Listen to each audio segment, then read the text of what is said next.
ओम शांति।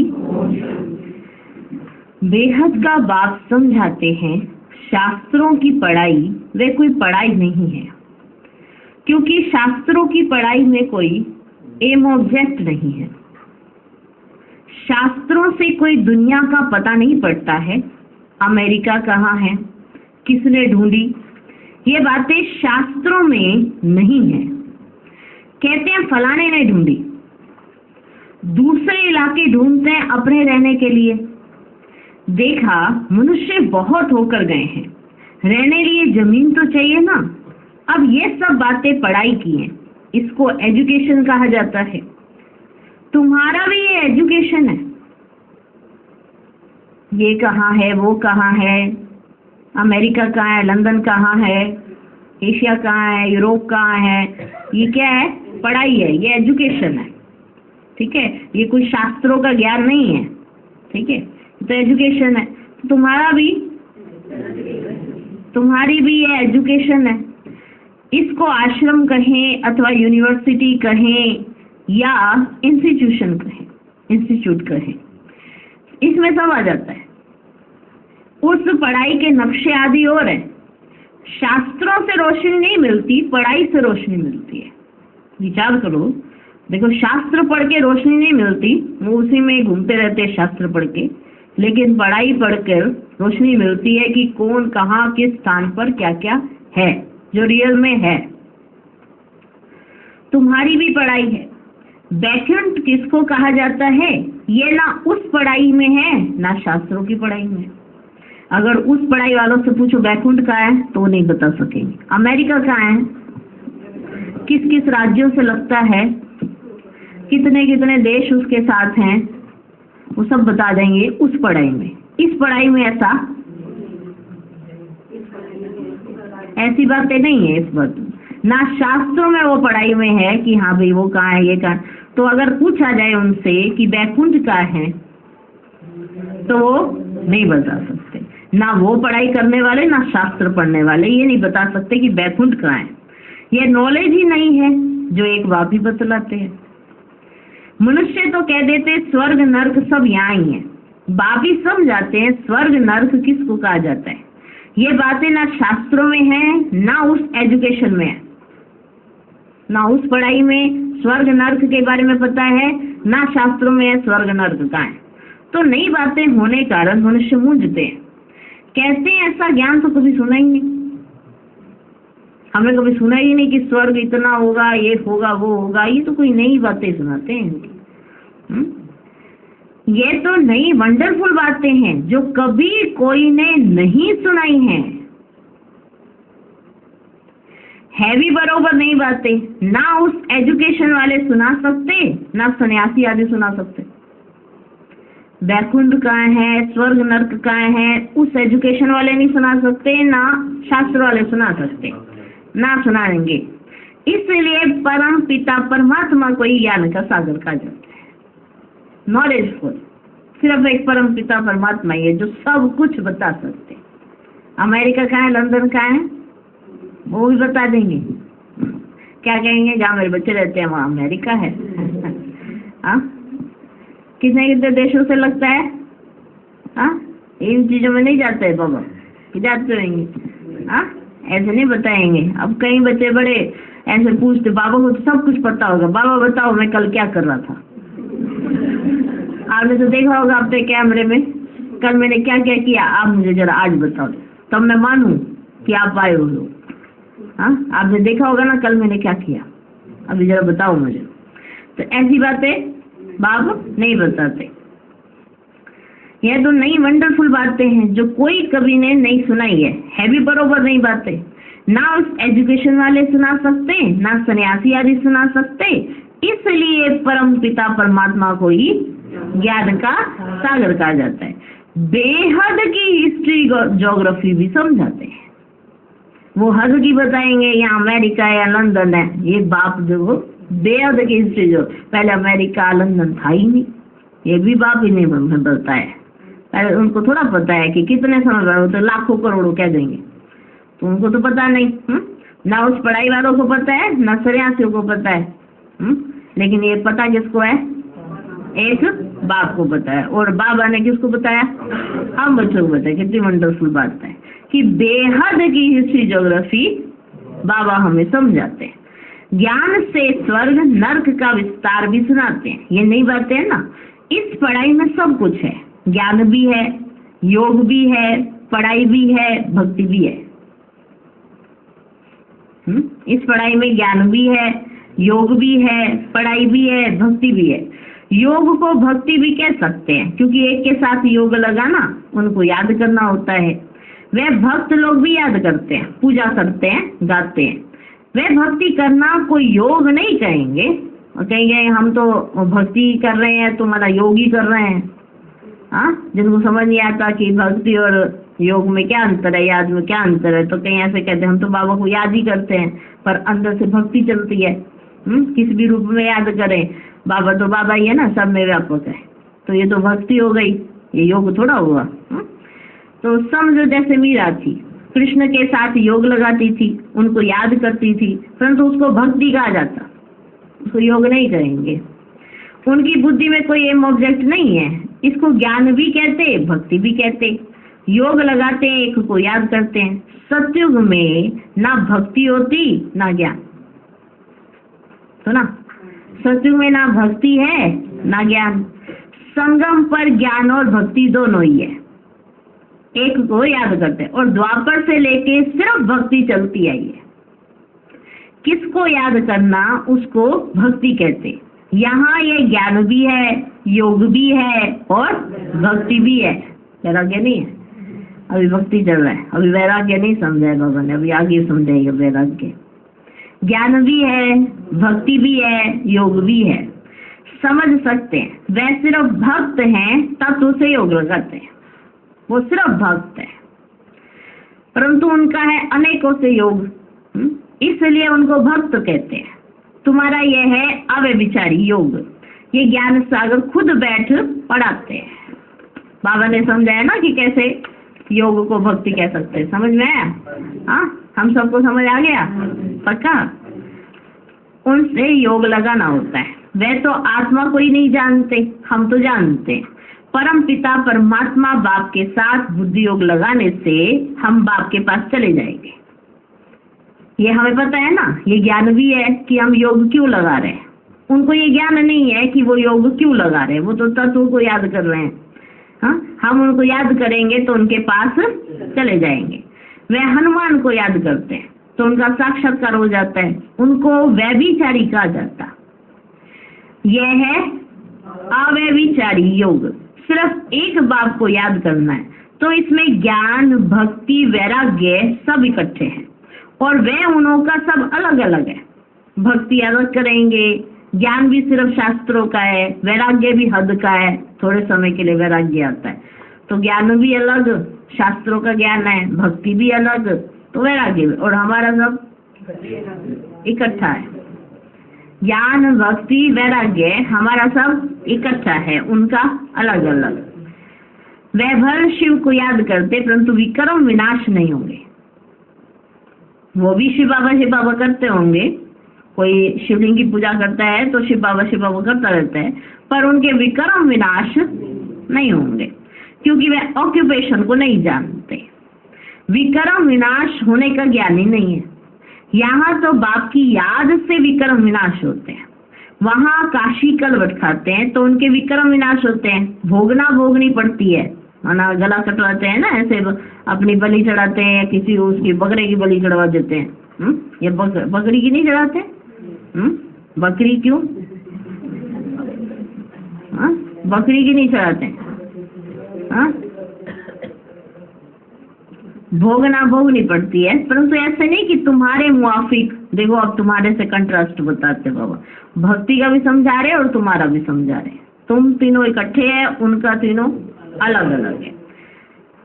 देखो तुम्हारे में क्या होता है कि तुम वो ये नहीं जानते कि हमारे आहिस्ते आहिस्ते हम कर्मातीत को पाएंगे, उनको नहीं पता है। परंतु ऐसे नहीं कि तुम्हारे मुआफिक आहिस्ते आहिस्ते कर्मातीत बनते हैं, नहीं, उनके विक्रम सजाएं खाते खाते खत्म होते हैं, माफ नहीं हो जाते। तुम योग लगाते हो तो तुम्हारे भी कर्म आहिस्ते आहिस्ते योग लगाते खत्म होते जाते हैं। उनके भी कर्म सजा खाएंगे तो खत्म होंगे। ठीक है ना, पता चला कंट्रास्ट, पता चला।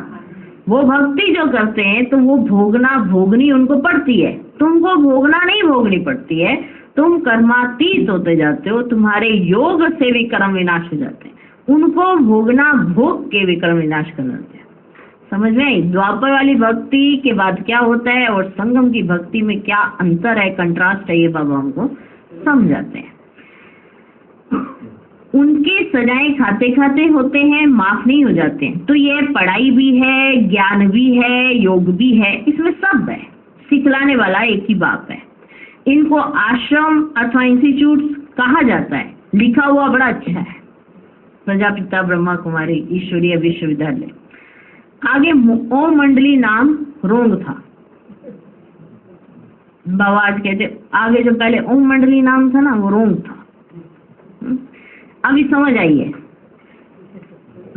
देखो बाबा कितना वंडरफुल है ना, वंडरफुल बाबा है कि वो भी बाबा ने रखवाया था, लेकिन बाबा धीरे धीरे जब ज्ञान आगे क्लियर होता जाता है तो उस बात पे भी अपनी बात रखता है कि ऐसे रोंग था। अभी तुम बच्चों को भी समझ आ गई है, तुम्हें समझ आ गई है। ये नाम बिल्कुल अच्छा है। क्या नाम है? प्रजापिता ब्रह्मा कुमारी ईश्वरीय विश्वविद्यालय। ये नाम बहुत अच्छा है बाबा ने कहा। कोई को भी समझा सकते हो कि ब्रह्मा कुमार तो तुम भी हो, बाप है सबका रचयिता, उनको पहले पहले सूक्ष्मतन रचना है। शिव बाबा पहले पहले सूक्ष्मतन रचते हैं आके। ब्रह्मा विष्णु शंकर है सूक्ष्मतनवासी, नई सृष्टि रचते हैं तो जरूर प्रजापिता ब्रह्मा चाहिए। सूक्ष्मतन वाला तो यहाँ आ ना सके। ठीक, जब शिव बाबा नीचे आते हैं तो सबसे पहले क्या रचते हैं? सूक्ष्मतन। तो सूक्ष्मतन में जो ब्रह्मा विष्णु महेश है ना, वो यहाँ नीचे नहीं आ सकते हैं। बाबा ने आज बताया, देखो कितनी वंडरफुल बात है, बाबा बताते हैं। सूक्ष्मतन वाला तो यहाँ आ ना सके क्योंकि वह है संपूर्ण अव्यक्त। यहाँ तो साकार ब्रह्मा चाहिए, यहाँ तो साकार ब्रह्मा चाहिए ना। वे कहाँ से आए? मनुष्य इन बातों को समझ ना सके। चित्र तो है ना, ब्रह्मा से ब्राह्मण पैदा हुए, परंतु ब्रह्मा आए कहाँ से? कहाँ से आए? आए कहाँ से? फिर एडॉप्शन होती है। जैसे कोई राजा को बच्चा नहीं होता है ना, तो एडॉप्ट करते हैं, बाप भी इनको एडॉप्ट करते हैं, फिर नाम बदल कर रखते हैं इनका प्रजापिता ब्रह्मा। क्या नाम रखते हैं? प्रजापिता ब्रह्मा। ब्रह्मा नहीं कहेंगे, सिर्फ कहेंगे प्रजापिता ब्रह्मा, क्योंकि प्रजापिता ब्रह्मा यहाँ होगा। ठीक है ना, ऊपर है संपूर्ण ब्रह्मा माना अव्यक्त ब्रह्म बाबा, यहाँ है प्रजापिता ब्रह्मा। वह ऊपर वाला तो नीचे आ ना सके, नीचे वाले को ऊपर देना है। वंडरफुल बात है। ऊपर वाला नीचे आ ना सके, नीचे है नहीं ऐसी जगह कि वो नीचे आए। हाँ, तो ये जो नीचे वाला है उसको ऊपर जाना है। वह है अव्यक्त और यह है व्यक्त। तो इस रहस्य को भी अच्छी रीति समझना है, क्योंकि सबका प्रश्न उठता है ना। कहते हैं लोग, क्या कहते हैं? दादा को कभी ब्रह्मा, कभी भगवान, कभी कृष्ण कहते हैं। हाँ, तो जब तक तुम्हें क्लियर नहीं होगा कि ये प्रजापिता ब्रह्मा है, ऊपर संपूर्ण ब्रह्मा है, अव्यक्त ब्रह्मा बाबा है, तो आप भी कंट्रास्ट बता नहीं सकोगे। तो कहते हैं दादा को कभी आप ब्रह्मा कहते हो, कभी श्री कृष्ण कहते हो, और कभी क्या कहते हो? भगवान कह देते हो। क्या मतलब है आपका? मैं तो समझ ही नहीं आती है। तो आपको पहले क्लियर होना बड़ा जरूरी है।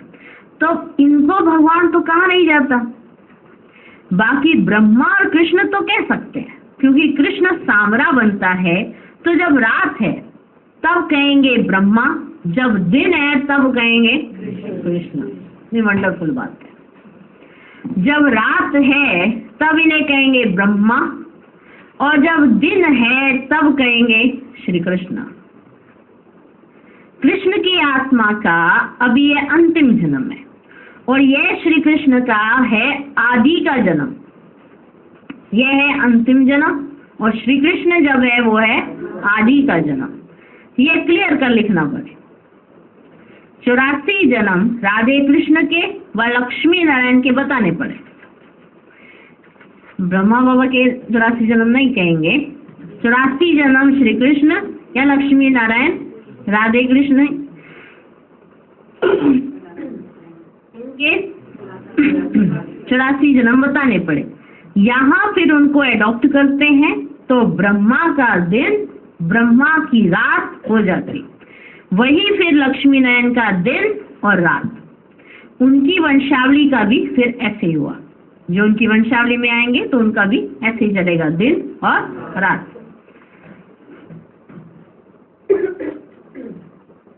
तुम अब ब्राह्मण कुल के हो, फिर देवता कुल के बनेंगे, तो ब्रह्मा कुमार कुमारियों का भी दिन और रात हुआ ना, हुआ कि नहीं? ये बड़ी समझने की बात है। समझ में आ रही है? ये बड़ी समझने की बात है। चित्रों में भी क्लियर है। नीचे तपस्या कर रहे हैं अंतिम जन्म में, ब्रह्मा आए कहाँ से? ब्रह्मा आए कहाँ से? किससे पैदा हो? तो ब्रह्मा को एडॉप्ट करते हैं, जैसे राजा एडॉप्ट करते हैं ना, फिर उनको राजकुमार कहते हैं। जब राजा किसी बच्चे को एडॉप्ट कर लेता है तो उसको क्या बना, राजकुमार। तो जब बाबा शिव बाबा आके इनको एडॉप्ट करते हैं तो इनका नाम बदलते हैं प्रजापिता ब्रह्मा। तो जब राजा एडॉप्ट करते हैं तो राजकुमार कहते हैं, ट्रांसफर कर देते हैं, प्रिंस ऑफ फलाना, प्रिंस ऑफ फलाना। पहले तो प्रिंस नहीं था, जब गरीब का बच्चा था तो प्रिंस नहीं था, राजा ने एडॉप्ट किया तो नाम डाला प्रिंस। समझा? हाँ, ये रस्म रिवाज चलती आई है। बच्चों को यह बुद्धि में आना चाहिए। दुनिया नहीं जानती कि बाप कैसे पुरानी दुनिया का विनाश और नई दुनिया की स्थापना करते हैं। यह रोशनी तुम बच्चों को है। दुनिया को तो नहीं पता कैसे पुरानी दुनिया का विनाश होता है, नई दुनिया की स्थापना कैसे होती है, दुनिया को नहीं पता है। पर ये तुम बच्चे अभी जानते हो। जानते हो कि नहीं जानते हो? सभी जानते हैं, पर नंबर वार पुरुषार्थ अनुसार। बाबा ऐसे एकदम से सर्टिफिकेट नहीं देते, तुम जानते हो। तो सारों को एकदम ऐसा है, मैं तो जानता हूँ, कुछ नहीं जानते। फिर बाबा साथ में कहते हैं नंबर वार पुरुषार्थ अनुसार, अब सब जानते हैं। दुनिया नहीं जानती कि बाप कैसे पुरानी दुनिया का विनाश और नई दुनिया की स्थापना करते। ये रोशनी तुम बच्चों को है। तुम्हारे में भी देखा, बाबा ने पहले ही देख लिया, चेहरा देख लिया, एकदम तो सारे खुश हो गए। हाँ, नालायक भी खुश हो जा रहे हैं कि हम सब जानते हैं। माना बुद्धू भी सोच रहे हैं मैं तो इंटेलिजेंट हूँ। अब जैसे क्लास में टीचर आ गए, आज मैं इंटेलिजेंट होगी क्लास में बैठा हूँ, यानी कि अगर टीचर आके कहे सॉरी, नालायक भी सोचने लगेंगे ओह मैं भी इंटेलिजेंट हो गया, क्योंकि टीचर ने इंटेलिजेंट का अलग ग्रुप बनाया था और उसमें एक बुद्धू भी निकल आया। हाँ, तो इसीलिए बाबा ये शब्द जरूर प्रयोग कर देते हैं, नंबर वार पुरुषार्थ अनुसार, उतना ही जानते हो।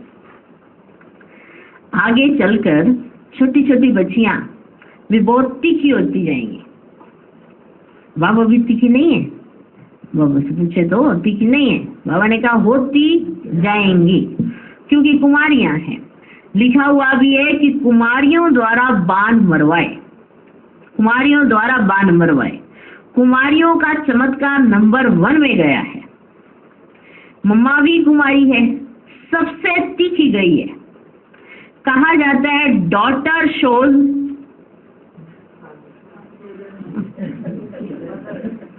क्या कहा जाता है? Daughter shows mother. नई बातें देख, नई पढ़ाई, नई बातें, बाबा रोज रोज नई बातें। डॉटर शोज फादर, फादर क्या करे जा रहे हो? डॉटर शोज मदर, ऐसे ही कहा जाता है। सन शोज फादर और डॉटर शोज मदर। ऐसे उसकी शादी हो तो कहते हैं क्या, तो पिता ने क्या सिखाया, ऐसा नहीं कहा जाता।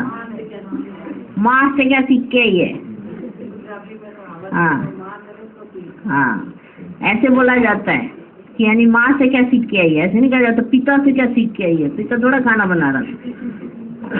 फिर वो कहे नहीं हमारे घर में पिताजी खाना बनाते हैं, फिर वो जरूर कहेगी तो पिता से क्या सीख के आई है। हाँ?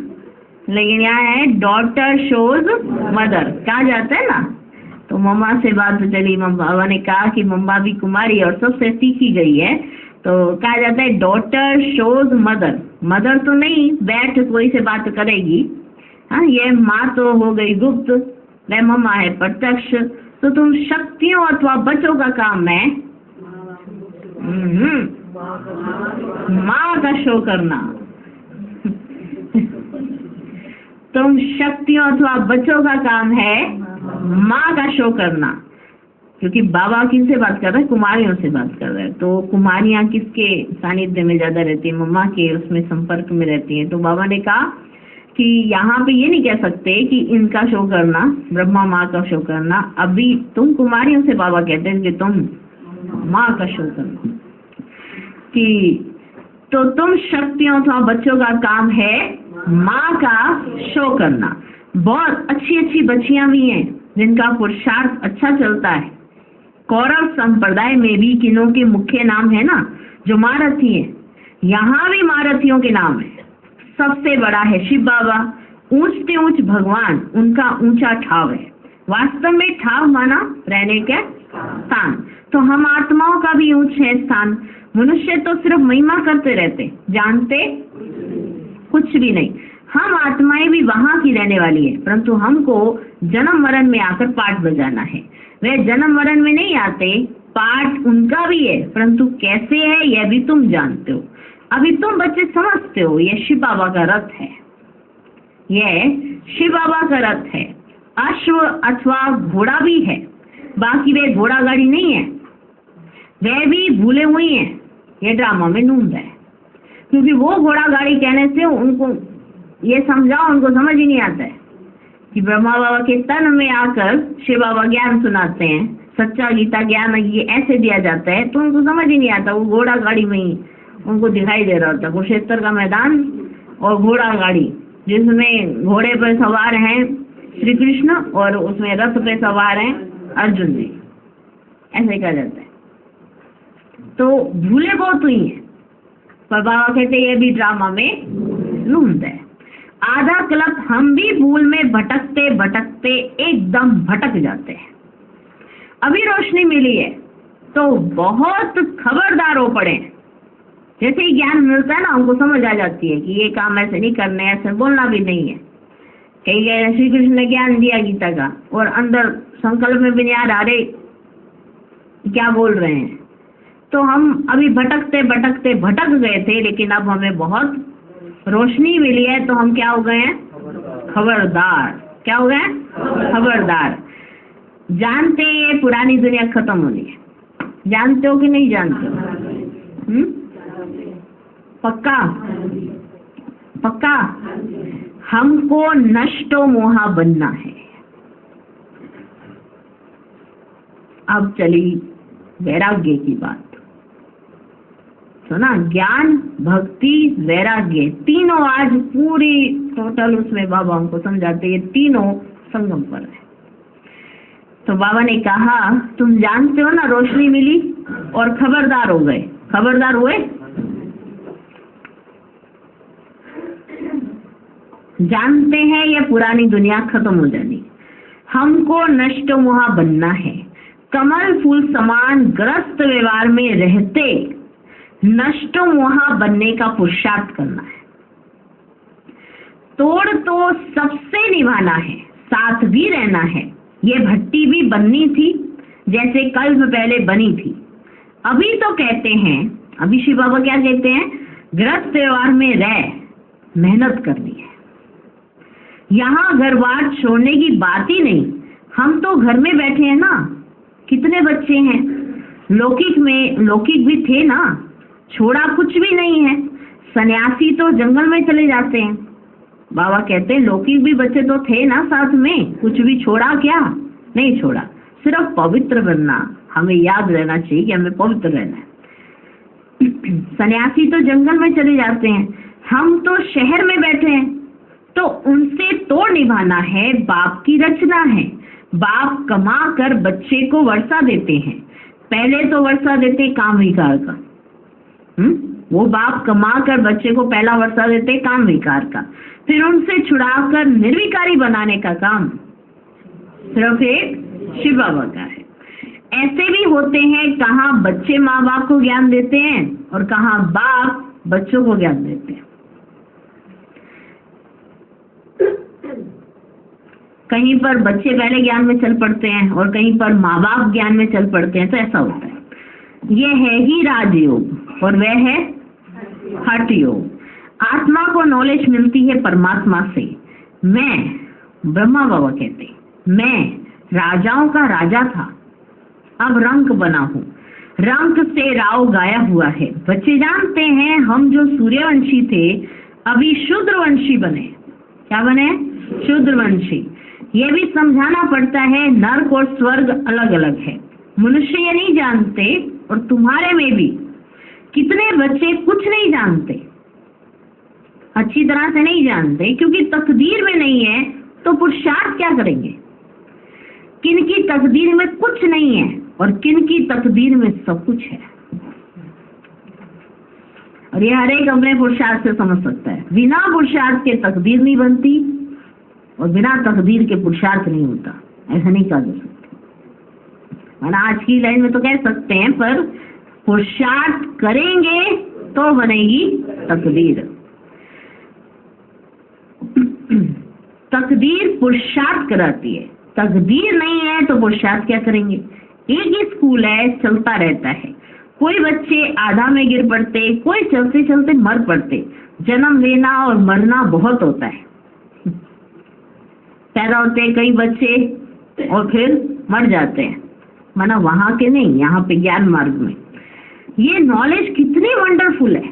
नॉलेज तो बहुत सहज है, बाकी कर्मातीत अवस्था को पाना, इसमें सारी मेहनत है। जब विक्रम विनाश हो तब तो उड़ सके।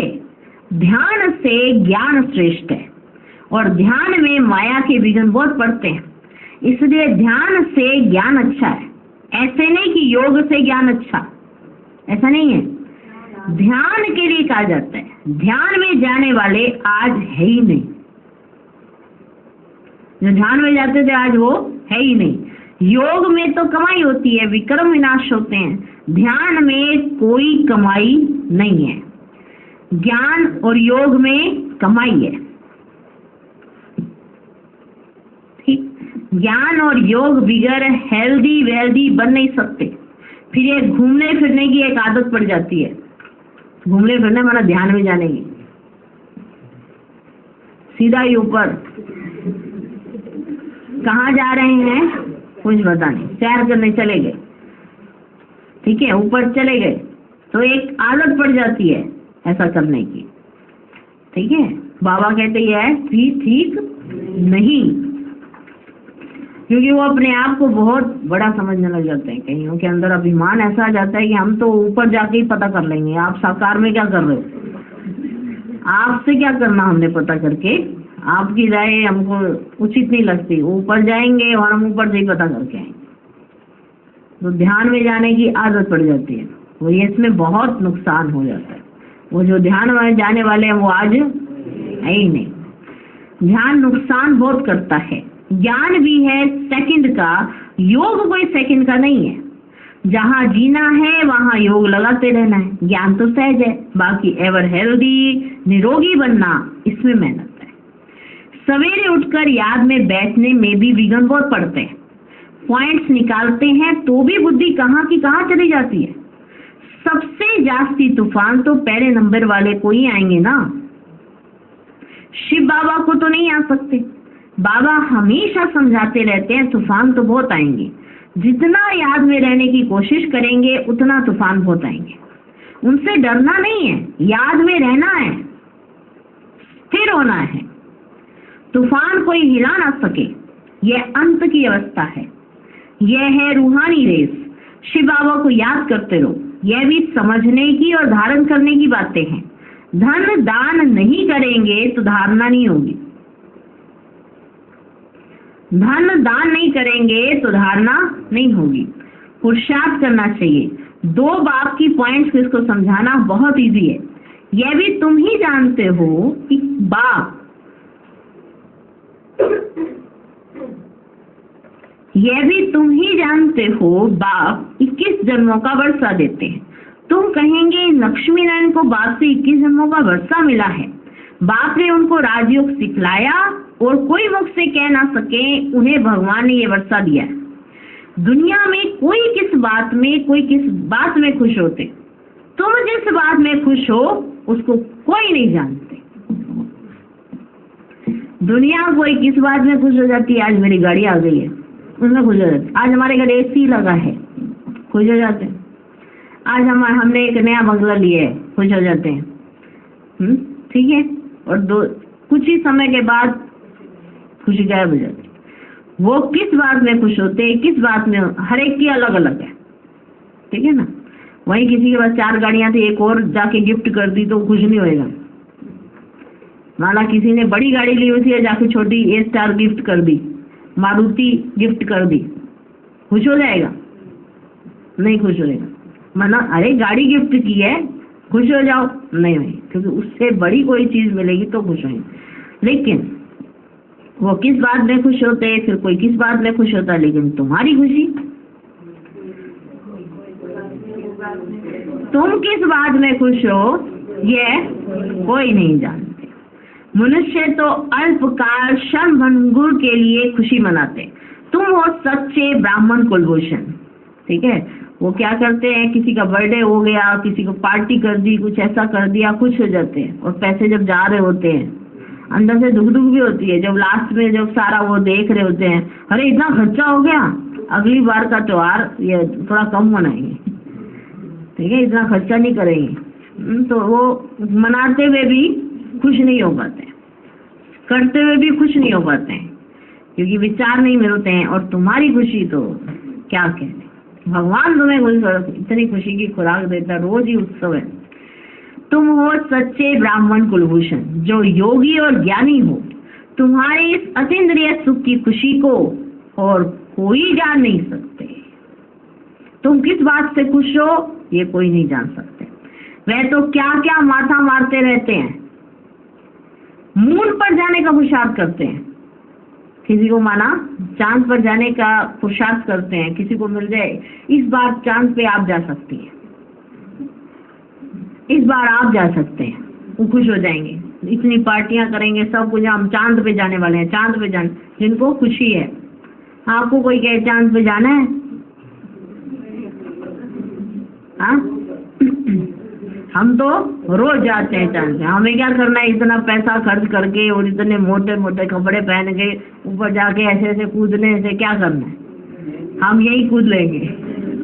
हाँ, तो मून पर जाने का पुरुषार्थ करते हैं, बहुत डिफिकल्ट मेहनत करते हैं। सारा उनका चेकिंग, सब चेकिंग होती है, सारी एक्सेसरीज दी जाती है, सब कुछ, तब जाके बना। इतना रॉकेट जा रहा है ऊपर, नीचे आग लगी हुई है,